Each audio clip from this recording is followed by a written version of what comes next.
What do you do when you have 6 kids, a law degree, and a crazy idea to start a business in your sister's basement? If you're Julie Cole, you build a multi-million-dollar company that changes an entire industry.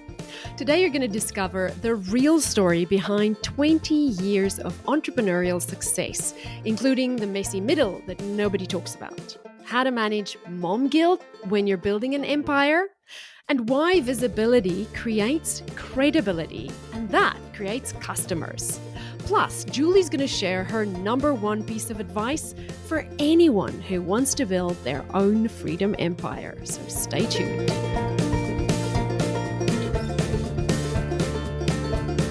Hello and welcome to today's episode. I am absolutely thrilled to have Julie Cole on the show today because her story is just incredible. I met Julie at Alt Summit earlier this year and I instantly knew I had to share her with you.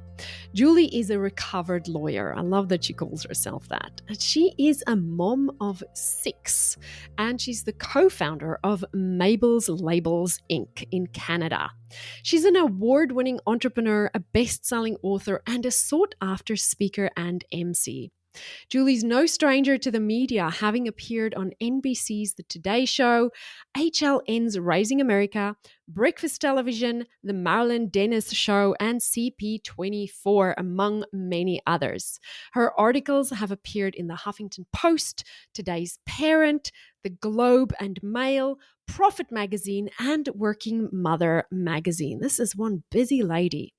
What I love most about Julie is that when she's not juggling her busy family and professional life, she's an engaged community member, serving on boards and volunteering. She's passionate about women's issues, mentoring young entrepreneurs, and social justice. But here's what really got my attention. Julie started Mabel's Labels over 20 years ago, which means she was building an online business long before it was cool.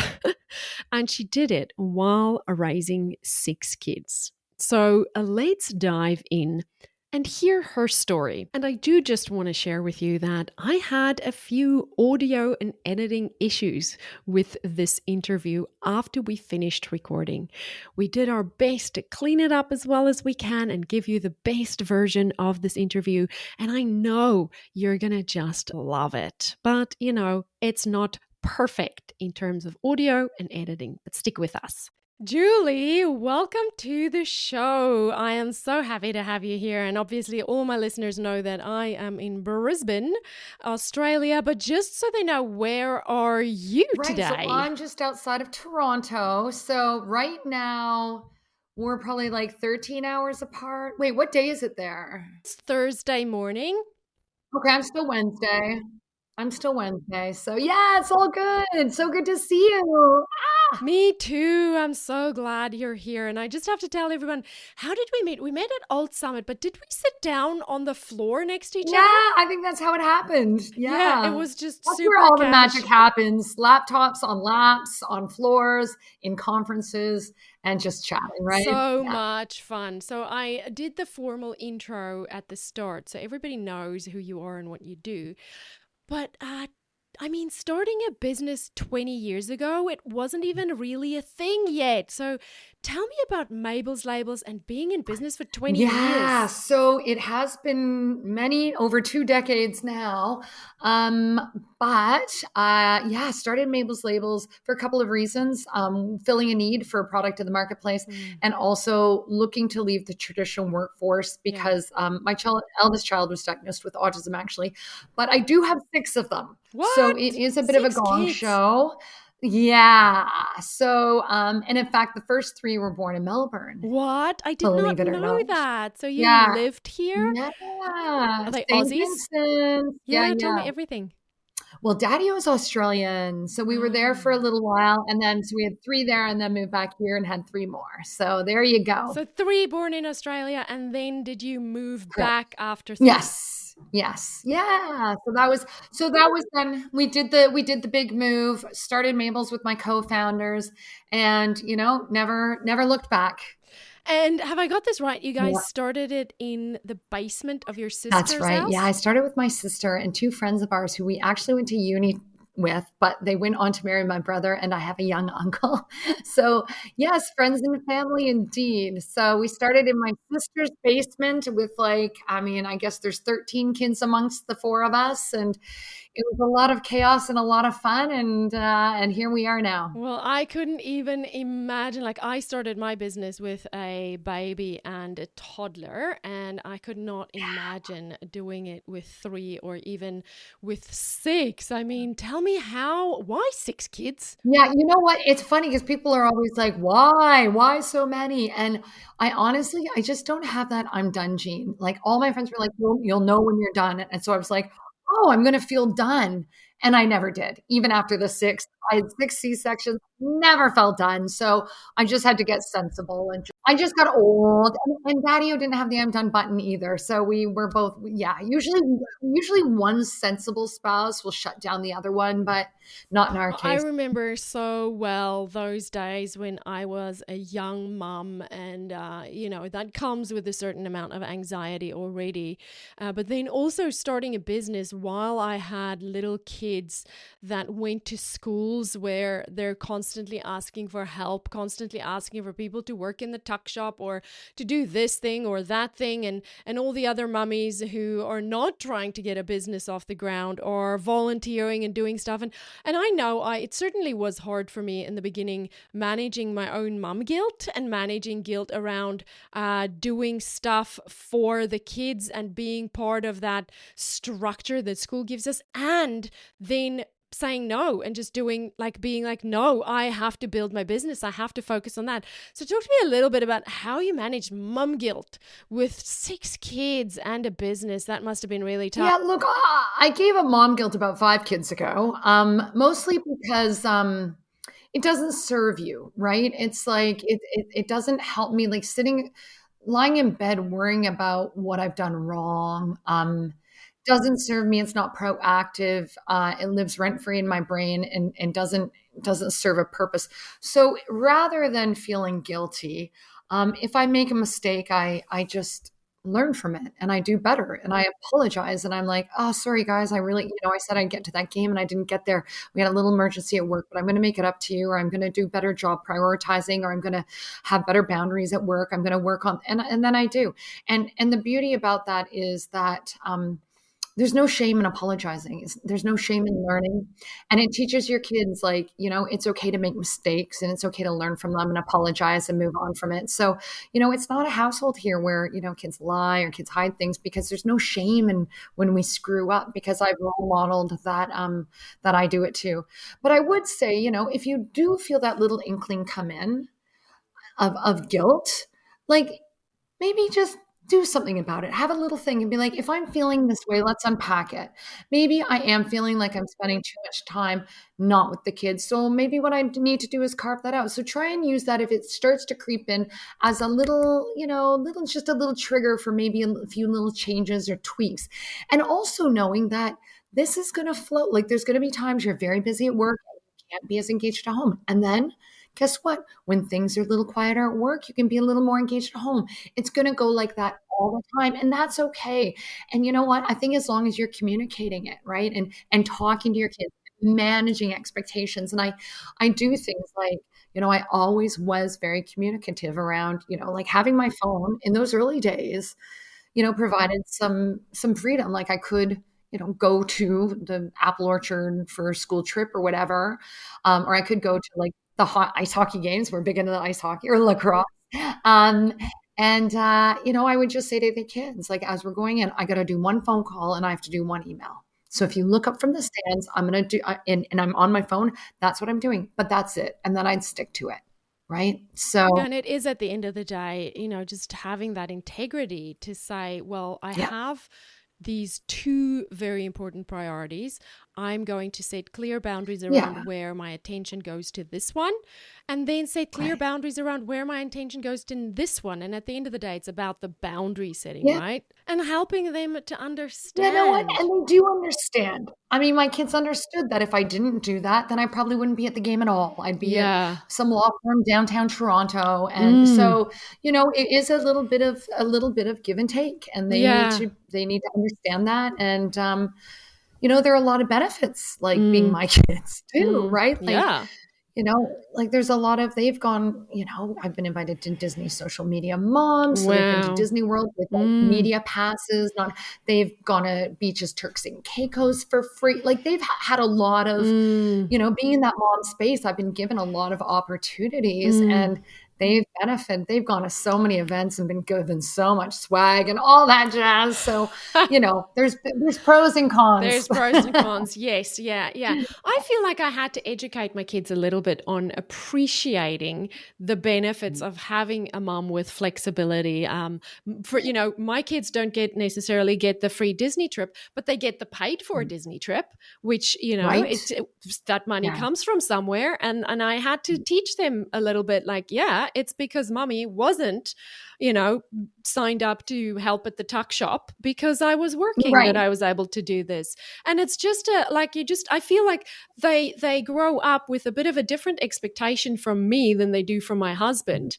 And I just have to educate them because I have two girls as well. Right. And so it's important for me that my girls know they have permission to be mums and to have careers or businesses or whatever they want to have. But it's a role modeling gig. We can talk till we're blue in the face, but it is a role modeling gig. And we need to, and our kids, my kids are really proud of, what I've created and what I've managed. And, I feel like they've learned a lot that they are going to take those lessons into their adulthood and into their friendships and into their, their work ethic and all of that jazz. And I think it's good for them to see their mom passionate about something. Yeah. Oh, amazing. Okay, now let's go back 20 years again. We're starting Mabel's Labels in your sister's basement with your co-founders.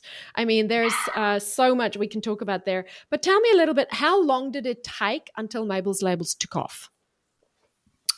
You know what? It was probably a fairly quick launch in that we bootstrapped. So we didn't get any funding. There were 4 of us, so we could kind of divide and conquer, not one. Like, that solopreneur journey can be very lonely, and you're doing everything. all the things. You're doing all the things. So with 4 bodies and also 4 brains, 4 different skill sets. So we were able to divide up the labor. And I think that certainly contributed to our early growth. It also meant there were a lot of feisty conversations and lots of opinions at the table. But there was also a lot of support and a lot of, hey, I've got a sick kid today, and a lot of like, what have we done? Why have we all left our big jobs to make labels in a basement? And then the other 3 being, because we got this. This is going to be amazing. So whenever you had that, like the brain gremlins telling you, you can't do this, or what did you think? You had your co-founder shutting you down saying, we got this, we're good. So it was nice because remember in those days, we didn't have things like this. I would not be talking to you. Like there was no social media. There was nothing. Like our first marketing campaign was like writing letters to people we know saying, can you go on our website and buy these labels? And I mean, back then, like over 20 years ago, like 23, whatever years ago, people were still kind of funny about putting the Visa into the computer machine, right? So e-commerce, it was the early days of e-commerce. So there was a lot going on. So it was, I do think that having the 4 of us, those early days made for a quicker launch, and a faster growth.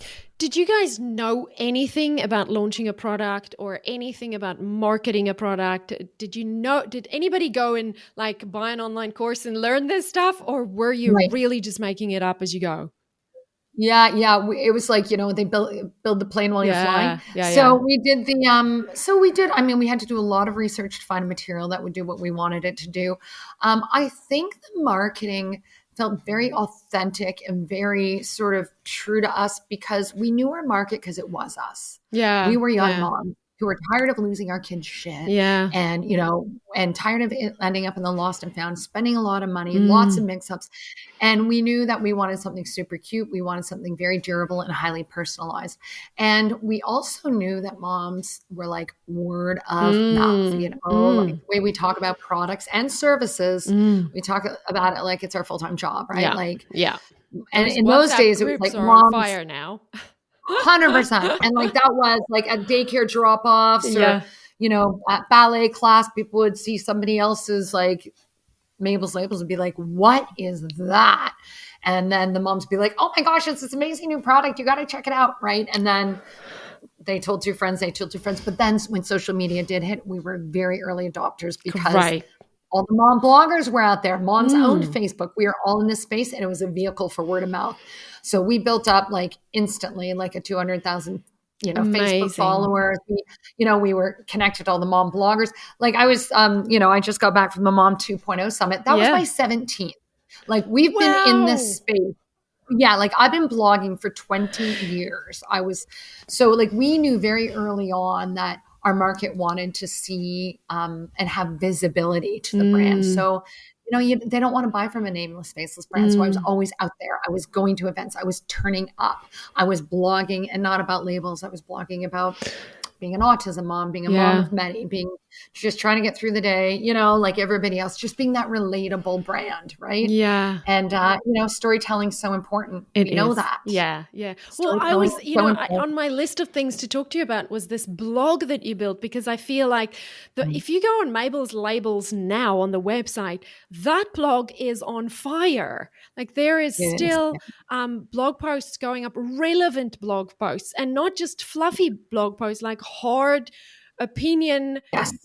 You do all these incredible things for research. 100%. And like in the old days, literally the Mabel's Labels blog post was like me telling stories of my day, my life. Like that was it. And making connections.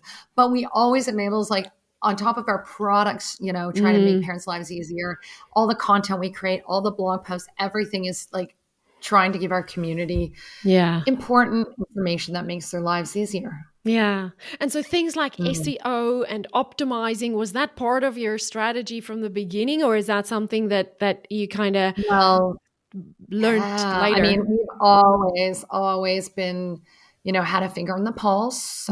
We've always been innovators. And I mean, we have 2 full-time SEO people, right? Like we have 2 full-time SEO people. That's amazing. Yeah. And like paid ads, like we watch what everything's doing all the time. Like we take it. You have to. I mean, you have to. That's how it is. You have to if you want to remain competitive and differentiate yourself from competitors and do all that stuff. There's a lot you've got it. But now we've got 50 full-time employees, right? So we've grown and we can do that. And that's what you need to do. You need to hire people who have skills that you don't have. Exactly. Yes, exactly. Right. And I guess it can sound really easy if we talk about the beginnings of Mabel's Labels and you guys figuring this out, to where you are now, where you have 50 people and you have a beautiful office and a warehouse and a facility where you guys create these labels, and you have SEO people and ads people and, all the people, customer service people and all the people. But what about the messy middle? Tell me about some of your biggest things that you had to learn the hard way. And then tell me a little bit, let's talk a little bit about how you guys scaled, how you made those decisions to, end up with 50 people. And tell me about that.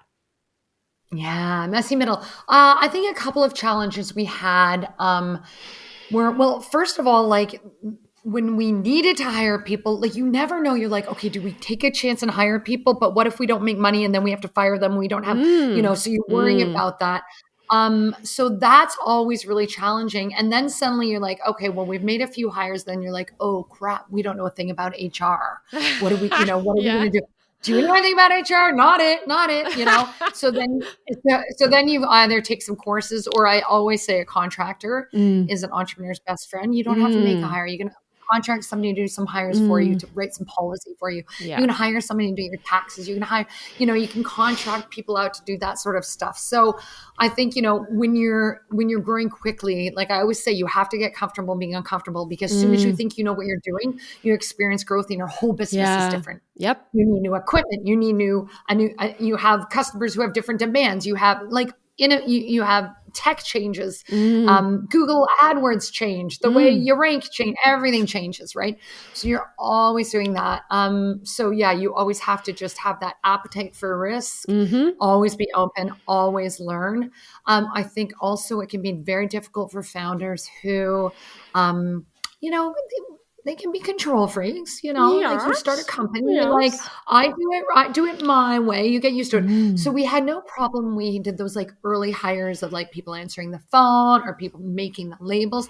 But once we had to hire managers, it was a Mm. little hard to let go of the reins then. Right. And that can be very difficult because you have to let go. You have to, Yeah. because it's that whole, if you're working so busy in the business, you're not working Mm. on the business. And Yeah. if you're not working on the business, nobody is. You can get other people to do those things.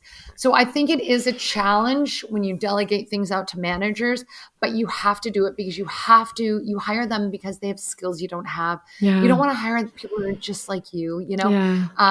So I think that can be challenging, but if you micromanage them, they'll leave Yeah. and it will cost you a lot of money and people won't want to work for you. Mm. And they won't learn. So you have to make sure you let them, I mean, you're not going to let them take your company down, but No. they're going to make a few mistakes along the way and that's okay. So what I'm learning from you and what I'm hearing you say and what I'm learning from you right now is that you just are open to whatever challenge comes your way. You embrace it. You do not resent it. Yeah. You walk into it and you know that this is going to be an opportunity for me to learn a new thing. Yes, I'm going to be uncomfortable, but I'm going to keep my eye on the Yeah. ball and I'm going to let this growth happen, right?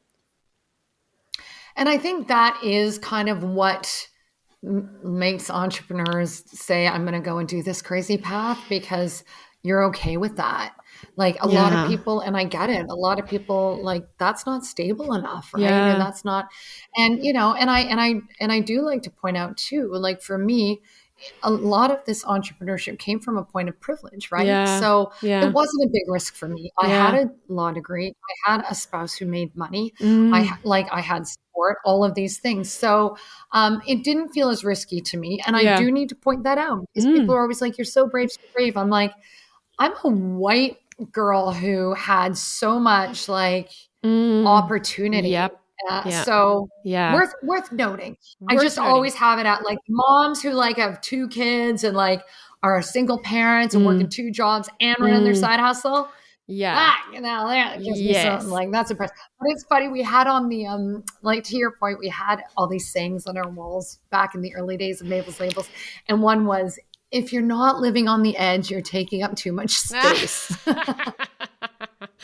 I love it. I love it because it's just Yeah, we've kind of held on to that attitude. I love it. That's fantastic. Mm. So somewhere in this middle, Mabel's Labels grew and your founders, some of them have moved on. They're happy doing other things and you're the only founder left, right? Yeah. And so Yeah, what's your that's right. day-to-day Yeah. involvement in Mabel's Labels look like now? Because I want to get to the Julie Cole brand and the stuff that you're doing under the Julie Right. Cole brand. Yeah, and that's really it. Like I think, a big part of my role in Mabel's Labels had become, the spokesperson, getting out there, being visible. It had always sort Mm. of been my You just role. naturally did that, right? Yeah, because I Yeah. remember Mumby saying, Julie, you get out there, we're all shrieking violence next to you. You get out there and be the Mabel. Although the girls are all great, but everybody has to do what they're good Mm. at, right? Everybody Yeah. get into your zone of genius and do it, right? Yeah. So yeah, it's just always been the way. And we know how important visibility is. We know how important it is to turn Mm. up, to storytell, to Mm. to connect and build community. And Mm. that's my job as the senior director of public relations now and the co-founder. That is my job. I do a lot with our marketing team. But, and I'm obviously on the leadership team, the management team, and I talk, I your strategy and that sort of thing. But day to day, I'm doing things like talking to you or speaking at conferences or Yeah. doing a media appearance. Because another thing too is that, you really add your value from a PR perspective if you can be like an expert on something. So here I am, I have a children's product. So I will go on TV and talk about ways to get your kids ready for camp. And I will talk about, how do you know they're ready? How do you pick a safe camp? Does it need to be accredited? What are my 5 top packing tips? And of course, you better use Mabel's Labels. Otherwise, your stuff won't come home. So I give them value, and same with back to school. I can talk about that. So I do a lot of parenting stuff as well, because if that's how you can kind of get in by providing your expertise in an area. Yeah, and one of your superpowers that I admire so much is how on brand you stay in every conversation. Like you have such a clear idea of the brand of Mabel's Labels and the brand and the values of that brand. Like every single thing I read and every single thing I looked at to understand Julie Cole is 100% on brand. So here's the question for you. Do you ever get tired of talking about the mom stuff? Okay, so it's a great question, but I'm gonna say I really don't. Only because, Oh, wow. well, because it's shifted so much, right? Like, Mm, I'm not mm. talking about diaper blowouts anymore. I'm not talking about pushing, triple strollers around. Sure, I have that like Yeah. seasoned mom perspective, but I love talking to new moms about the things that are interesting to them Mm, now and hearing their perspectives and sharing. So because my mm, kids are older, and I think it's fine, your personal brand is going to evolve and it's going to change. And mm, yes, it's still relevant to to Mabel's Labels. But you know what? Now some of the younger gals in marketing will do the TikToks or do things like that. Like they mm, drag me into stuff, mm. of course. But Yeah. sort of that Yeah. day-to-day stuff, or if they're talking about that, so I think the key Yeah. is just to be transparent about it. And I Yeah. always Yeah. say, like, the mamas can sniff out a fake. So I'm not going to pretend Mm, I'm in a position that I'm not in anymore. I'm going to be very mm. transparent about who I am, where I'm Yeah. at, and there's still value there. And I think it's so lovely that, 20 years of doing this, you've built this business. This business it's like a kid who has, left the nest. Yeah. Your business can run without you. Your business can do things And that's without you. And so now important, you're doing all right? these. Like that's important. Yeah. It's important that like any Yeah. CEO should be able to get hit by a bus and the Yeah. company carry on without them. If it can't, then The you're doing something wrong. You're hoarding yeah. information and you're not being a good leader because you're hoarding the leadership. Yeah. To me, leadership is creating new leaders, giving more opportunities. Are you walking through doors and leaving them open behind you, or are you closing them behind you? Mm. Right? I leave Yeah. them Yeah. wide Yeah. open. I invite people to the table. That's Mm. fantastic. And so this doing emceeing and hosting Yeah. events and showing up on podcasts, has this just been a natural from what you've done for Mabel's Labels to now what you do under the Julie Cole brand, where you're positioning yourself as a spokesperson and an MC? And tell me a bit about the transition into that. And then where I'm going with this is the book. Right. Why did you decide to Mhm. write the book, and what does that mean to you? Right. Okay. So with the things like media and getting in front of audiences, that did happen quite organically. I think when Mabel's Labels first started, we were very good about getting PR for ourselves. We did know we had a Mm, good story. These four moms in the basement of Hamilton, Ontario, juggling kids, starting this wacky business that didn't exist, and provide and the product made sense. So it was mm. back in the days where we were like mailing out press releases and doing things like that and turning up. Like I would go and listen to like a mom expert speak and I would bring labels for all of her kids so that That's she great. would have them. Like we were doing Yeah. real grassroots It's the stuff. early days of influencer 100%. marketing. Really, that Yeah. real grassroots stuff. And, so I would get, I would be on media talking about, women entrepreneurship, then, won a few awards, Mm, business awards, won a Mompreneur of the Year award. That was on a national TV show about these Mabel's Labels gals. mm, So I'm on there. And then, what happens, a reporter's looking to talk to somebody about something. They Google mom who has a business who's popping up, Julie and Cole. I get the yeah, call. That's how this it's stuff great. goes. Because everybody's like, well, do It's you have an great. agent? Do you have it? I'm like, nope. The media, Yeah. once somebody covers you, then it sort of happens like that. I do believe, though, in paying for some PR, and we certainly had a PR person working Mm, for us for quite some time in the early days. Now we do it all in house.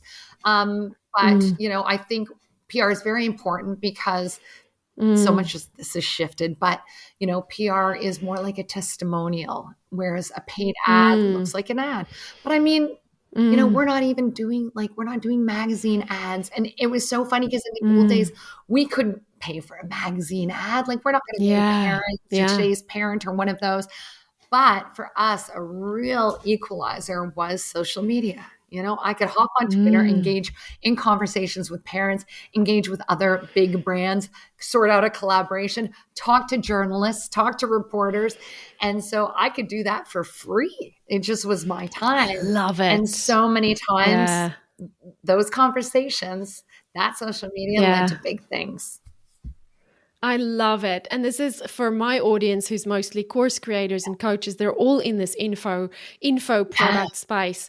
I think they don't always know that e-commerce businesses uses exactly the same strategies that we use. You're just, you're just selling a label on the back end, whereas we're selling courses, but it's the same. And it's that consistency. If you've done it for 20 years, you are the one that the journalist is going to call. You are the one that's going to show up on social media. Nowadays, you're the one who's going to show up on ChatGPT when they go in and they search, how to whatever your solution is. And for your audience, for those people in that info space, like, sometimes they're like, well, I don't really want to do, a podcast, or I don't really want to but visibility creates credibility, and that creates loyalty, and that creates customers. So if you're uncomfortable with it, I'm sorry, you have to make it part of your marketing plan. Like, maybe do the things you are comfortable with doing. Maybe it's writing, maybe it's guesting on a podcast, maybe it's going to a networking event, but make it part of your marketing plan that I'm going to ask to go on 2 podcasts a month. I'm going to go to 1 networking event. I'm going to post on LinkedIn twice a week, or whatever you are doing to be more visible. Because I'm telling you, people are talking about your industry, whether you're there or not. So do you want to be a part of the conversation, or do you want to be left out of the conversation? Oh, snap. There's the quotable. There it is. People are talking whether you're part of the conversation or not. You heard it here first, folks. Yeah. Also, just in case somebody's thinking about writing a book, it kind of is the modern day business card. So it does open doors for you. Like, I can be like, hey, look, why don't you have me be your keynote speaker? And then with the cost of that, we'll tie in everybody in the audience getting a book, right? So then everybody in the audience can take away something as a memory from the day. And So there are a lot of things. And it also is like, okay, well, now I'm doing, somebody's hosting a book club with my book. So then I'll be a guest on that. Or, so good. Or book launch parties. And again, it just raises visibility again with the credibility, so visibility and credibility. And the book does that. So why it happened when it happened, which is actually almost 3 years ago, you can probably guess, is that COVID happened. And we all got locked. You were just sitting around really bored, and you decided to write a book. I'm like, what am I going to do with all these 6 kids? Well, 2 of my... Who wants to make sourdough bread when you can write a book? Well, it was so funny because, like, I had 2 kids away at uni at the time. And so they got sent home. So I had 6 of them, and I was doing we were doing a full main floor reno. So everybody was like homeschooling, and, I'm running the business and doing my stuff. But I wasn't going anywhere. Like, normally I'm going to conferences or I'm speaking and this. And I'm like, well, they're all online. And I was lucky because if my kids were younger, I would have had to have been like on them. So I was just like, well, if I don't write this book now when I can't leave the house or can't really go anywhere, when the heck am I going to do it? So the timing made a lot of sense. And you talk about it being one of the hardest things you did. Tell me more about that. So because it seems to me like nothing is hard for you. It seems like you can figure anything out and you're just going to nail it. But tell me why writing the book was so hard. Yeah, like, look, everything is figure outable, right? But I think because I thought it wouldn't be hard for me. So again, it's always managing expectations. I'm like, I can write. Heck, I can write. Yeah. Like, my undergrad was in English Lit. I'm a writer. I've always been a great writer. But the thing is, when I was writing, I was always doing blog posts like 500, 1,000 words, or I'd like contribute a chapter to a book. But suddenly you have to do a bazillion words. Yeah. So, I mean, I think every writer has to kind of find their process. And whether that's, sit down and set your alarm for 6 a.m. and say, I'm going to write from 6 to 7 a.m. every day. Try and get that done first, right? All right. Tell me so you built this thing, you're at the top, you're separating yourself a little bit from, not separating yourself from it, but you've got your own gig now, right? You've got your own thing going. You're Very speaking at all intertwined. this. Yes, they are. But the one doesn't. Well, maybe Mabel's Labels rely a little bit on Julie doing this stuff, Mhm. but Julie doesn't rely on Mabel's Labels to do this stuff. I think you It's a can, symbiotic it's a relationship. beautiful symbiotic relationship. So Yeah. what is the plan moving? What does the next 20 years look like? What does the next 5 years look like? Do you just keep Well, doing what you're it's doing? Are you happy and I'm content and you just yeah. love I it? mean, I love it. I love where I am. I'm happy where I am. It's still filling my cup. I think it's absolutely fine to be happy where you are and not to be planning for the next thing. You can be, I love I mean, it. obviously plans like we're having our strategic planning. Like we build 5 years out for Mabel's because, Yeah. we are business people and you have to do that. Yeah. But for me, I got the book done. That was definitely something. And I'm just like, going to things, turning up. I just love doing what I'm doing and I'm happy. And as soon as I'm not happy, I make a change. Anyone who looks at you and goes, oh, I would love to have my own e-commerce business. I would love to have my own personal brand. I would love to go and speak at conferences and write a book and have a successful blog and be as happy and fulfilled as you are. What is your advice to them? Well, I would say no's are free. You can ask. You can ask people, you can ask to pick my brain, you can ask people for coffee, you can ask to go on your podcast, you can ask to write a blog post and you know what you can do? Look at people you admire. So who is it that you admire? Follow them on socials, follow who they're following, see how they do things, and use them as a role model, as a mentor. Get a mentor, get a therapist, get a coach, get a coach. Yeah. Your network is your net worth. Use it. Absolutely. I love that. So, Julie, if people want to learn more about Mabel's Labels and about you and about your book and all the things that you're up to, where do they go? Okay, so they can obviously go to mabelslabels.com, but to find more stuff about me, order the book, see where I'm speaking, blah, blah, blah, you can go to mabelslabels.com/Julie Cole and make sure, connect with me on LinkedIn, follow me on Instagram. I'm in all the places. Thank you so much for coming on and sharing your magic with the Launch Lounge podcast. I appreciate you. It was such a pleasure to be here. I'm so glad we connected, and I will catch you next time I'm down under.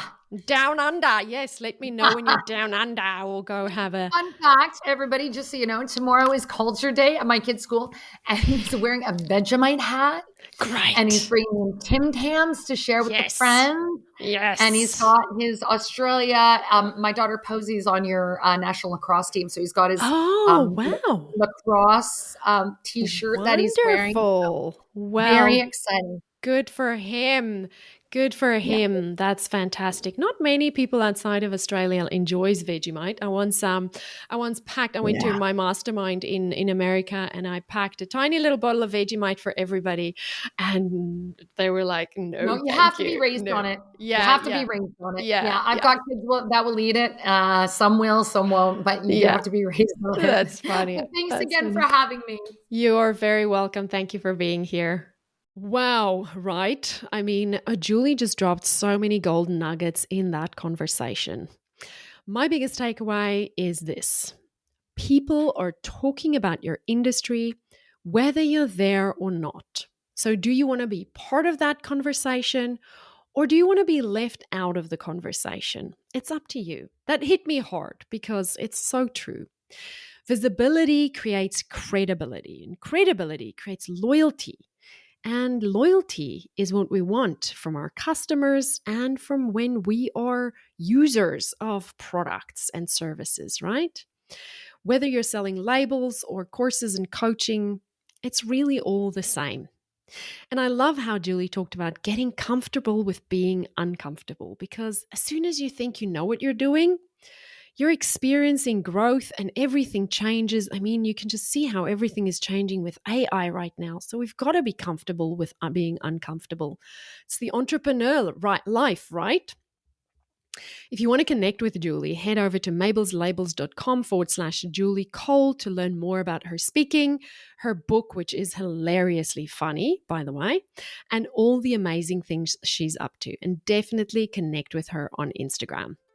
Now, This coming Tuesday, I am answering a listener's question. We're talking about one big course or many smaller ones. Here's how to know what's best for you. Remember, we drop episodes every Tuesday and every Thursday. Don't forget about that Tuesday one. And you are not going to want to miss this one. Until then, go out there and build your freedom empire. I'll talk to you soon. Bye. Before you go, if today's episode helped you, imagine how many more lives could be transformed if other creators, coaches, and experts found these strategies too. Your shares and reviews help more course creators discover how to get their knowledge out into the world. Please take a moment to rate the show and leave a quick review. When you do, we get to reach more people and we make a bigger impact together. Because when more people who help people succeed, the world becomes a better place. Thank you.